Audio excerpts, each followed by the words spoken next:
and welcome to this week's Friday Focus. So we are coming to the end of the Easter holidays in my area. Other areas I think went back last week, but here near Bath, this is the end of the Easter holidays. And I personally really love having my children around. I love it when my children are at home. I love it when my husband's around. I really enjoy their company. And I often think it's quite sad when parents don't enjoy their children's company. And I often think about this and I listen to what parents are saying. And this isn't a judgment on my part, by the way. This is just me telling you that there is actually another way, that if you wanted to choose it. But I hear parents describing their children and they're like, oh, they're a nightmare, they're such hard work, they're intense, they're they're just as if they're not normal. And of course, if you imagine that thought, let's take they're a nightmare. If you have that thought, imagine it as a pair of glasses with tinted lenses. That thought is a lens. Every single thing that your children then do, and actually if you don't have children, this is any relationship, your manager, your colleagues, your in-laws, your family, your friends, that thought will be how you interpret every single thing that they do, because you're seeing it through that lens. You imagine if you had a pair of blue glasses on, everything you see would be blue, but not everything is blue. It's because you've got a blue pair of glasses on. So the reason why a lot of parents get so stressed and frazzled and irritated all the time is because of the thoughts that they're having about their children. And then we find evidence always to prove those thoughts to be true. And there are kind of 2 points here. First of all, especially with children, they don't have the ability to rationalise. So whatever we tell them, they take as fact. So if the children in our world are constantly hearing they're a nightmare, they're hard work, what do you think they're going to end up becoming? A nightmare and hard work, because they're going to hear that and think that's who they are. So that's just a bit of a side note.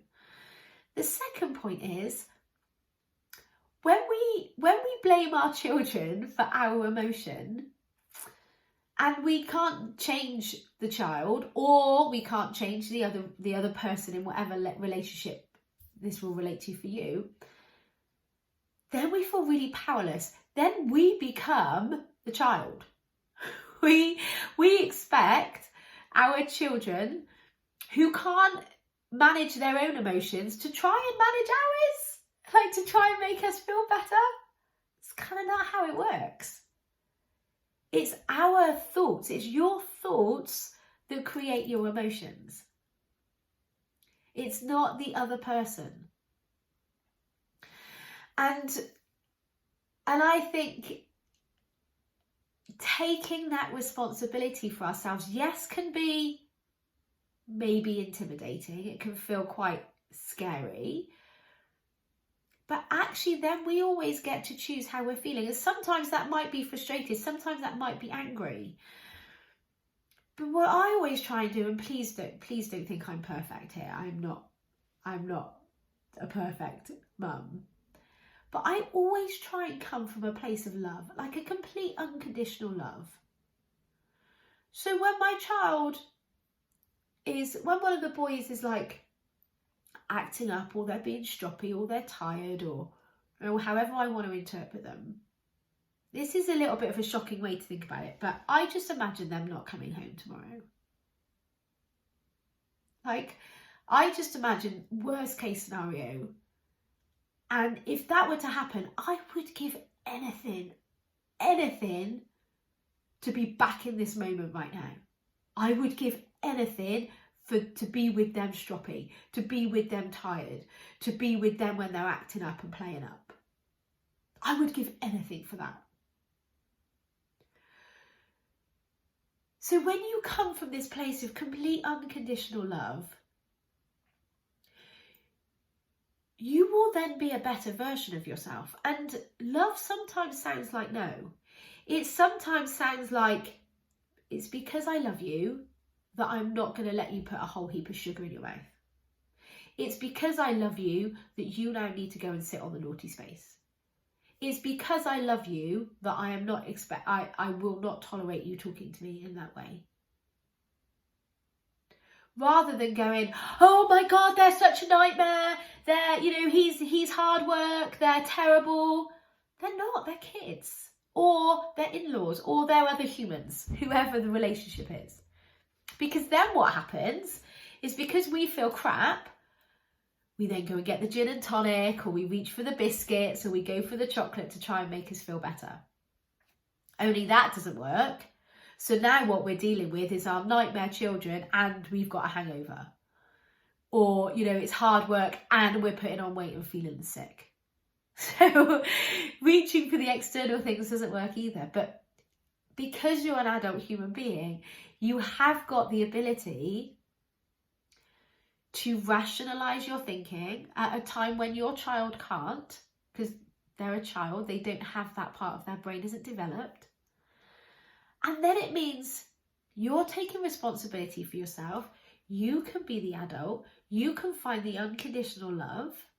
And I think for our children, that is easy to find. And from there, you can set a consequence. And actually, when you drop all your expectations, you enjoy the time so much more. And then you get to be present. You get to enjoy the time that you have with your family instead of being frazzled and stressed out and can't wait to get back to work. It's optional. And it all comes down to how you're thinking. That's good news, because that's the one thing that you can control. So I do say this with a lot of love and a lot of compassion. It is not from judgment. It's just to help you see an alternative as to how you deal with any time that you have with your family. I hope you had a lovely Easter, and I will speak to you again next week. If you like what you've heard today, please subscribe, turn on your notifications. And if you want me to help you with this further, then please get in touch, because there is nothing that I can't help you with. And if you're constantly reaching for the chocolate to make you feel better, or the wine to try and relax you, there are other ways. I can't wait to meet you. Have a good week. Bye.